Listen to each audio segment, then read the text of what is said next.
शिव गुरु के चरणों में प्रणाम करती हूँ। साहेब दीदी को चरणों में कोटि कोटि नमन करती हूँ। संभवे गुरुवे नमो नमः, संभवे गुरुवे नमो नमः। देखिए आज हम लोग का इतना सुंदर हर घर में शिव की चर्चा हो रही है। महादेव की दया है जो आज हम लोग अपने घर में शिव की चर्चा की ओर चलते हैं। जो साहेब का दिया हुआ 3 सूत्र है, हम लोग को बनाया भोजन मिला हुआ है दीदी, उसको केवल चख कर उसका स्वाद को 3 सूत्र में बदल देना है कि क्या उसका स्वाद है। अगर हम लोग को कोई भी चीज़ मिलता है, खाना ही बनाते हैं हम लोग, जब तक उसको खाते नहीं उसका टेस्ट नहीं समझ में आता है कि हम क्या खाए हैं और क्या बनाए हैं। जब खा लेते हैं तो उसमें उसका नमक मिर्ची जो भी होता है स्वाद उसका बहुत समझ में आता है, कम या ज़्यादा उसको समझ में आता है खाने के बाद। तो हम लोग 3 सूत्र में जब हम लोग घुले मिले हैं तो हम लोग का साहेब का दिया हुआ है, जब चर्चा पर उतर गए हैं दीदी तो हम लोग अपनी महादेव की ओर चल रहे हैं, अपनी महादेव का काम कर रहे हैं। तो समझ में आता है कि कितना उसमें नमक है और कितना उसमें मिर्च है। तो महादेव का रस है दीदी। हम लोग साहेब क्या दिए थे, कहें कि हमसे मांगना है तो क्या मांगोगे, मांगो तो महादेव से मांगो।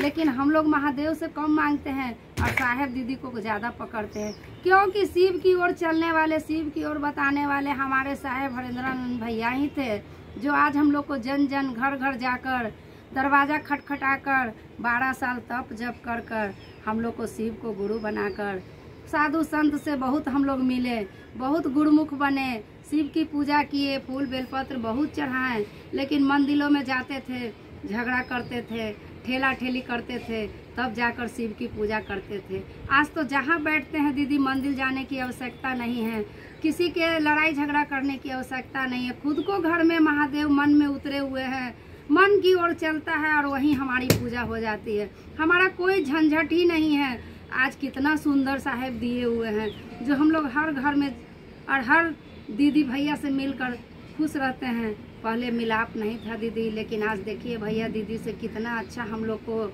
एक रास्ता मिल चुका है, जो हम लोग एक चादर पर रह के अपनी महादेव का बखान करते हैं। कोई भी देवी देवता का बखान नहीं करते हैं, क्योंकि हमारे गुरु शिव हैं और शिव की ओर दया मांगने के लिए साहेब कहे कि तुम सब काम छोड़कर अब पहले में ही तुम दया मांग लो।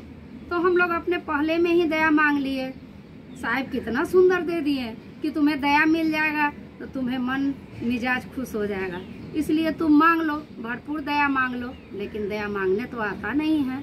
जब पाते हैं तो कहते हैं कि बेटवा के नौकरी दे दीजिए, बेटिया को फलना दे दीजिए, बेटिया को ऐसे कर दीजिए। वैसे थोड़े दया मिलता है। दया मांगने का एक तरीका है जो साहेब कहें कि उस प्रकार तुम दया मांगो।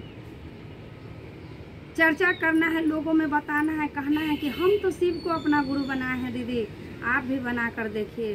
शिव गुरु बहुत दयालु हैं, वो जन जन के गुरु हैं, हमारे गुरु हैं, आपके भी हो सकते हैं। तीसरा सूत्र में है दीदी नमः शिवाय का प्रणाम है।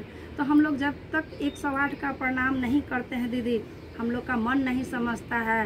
वो तो साहेब जब समय नहीं मिलता था, लोग नहीं नमः शिवाय का जानकारी था तो खंडित कर कर नमः और शिवाय का प्रणाम करती थी। लेकिन अब एक माला अनिवार्य हो गया है दीदी। हम लोग को एक माला पल प्रतिपल हम लोग को करना है। साहेब का दिया हुआ 3 सूत्र अनमोल है दीदी, और अनमोल खजाना लेकर हम लोग चलते हैं, अपनी महादेव की ओर चलते हैं।